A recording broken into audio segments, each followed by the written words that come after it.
Imprimlux, l'historique est récent puisque ça a été créé il y a 4 ans suite à un appel à projet du ministère de l'Industrie sur le luxe. Donc il y avait un brief qui était assez général où on était en compétition avec d'autres secteurs. Moi j'ai voulu répondre au nom de la filière graphique et donc j'ai eu l'idée de créer un label différenciant avec un objectif très clair qui était pour les industriels français présents dans le projet Imprimlux de pouvoir relocaliser des flux qui étaient produits à l'international, dans des pays voisins parfois, ou des pays plus lointains, et d'aider les entreprises aussi à repenser leurs relations clients avec les grands donneurs d'ordre du marché du luxe. Et statutairement, on est très élitiste puisqu'on a limité à 50 le nombre de labellisés, qui sont eux des industriels, donc imprimeurs, tous supports confondus.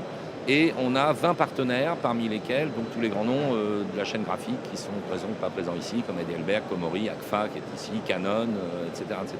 C'est un sujet qui est en plein développement, la personnalisation. On a des entreprises qui travaillent sur le sujet depuis la base. D'ailleurs, on est une entreprise spécialisée dans tout ce qui est prototype, qui travaille sur le sujet. Et puis on a des entreprises de taille plus importante qui ont des solutions de personnalisation, essentiellement d'ailleurs avec des solutions dites numériques ou digitales. Donc c'est une tendance. Faut savoir qu'aujourd'hui, alors les tendances c'est toujours compliqué à analyser, mais au jour d'aujourd'hui, rien n'est acquis. Et on a par exemple un retour aux États-Unis du marketing direct. Pourquoi? Parce que trop de web tue le web.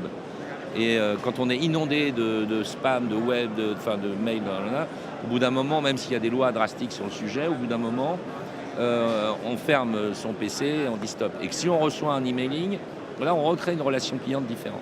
Donc un emailing c'est personnalisé, etc., etc. Donc il faut se démarquer aujourd'hui. L'imprimeur n'est plus un vendeur de cylindres comme il était il y a quelques années, ni un vendeur de technologie, parce que le donneur d'ordre il s'en fout quelque part que vous ayez une machine X, Y, Z.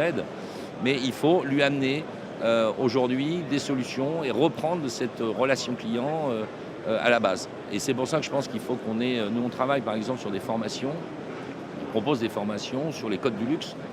Et on s'aperçoit que de plus en plus chez les commerciaux des imprimeurs, il faut qu'ils aient une culture marketing. Il faut qu'ils comprennent quels sont les besoins d'un client et quels sont ses codes.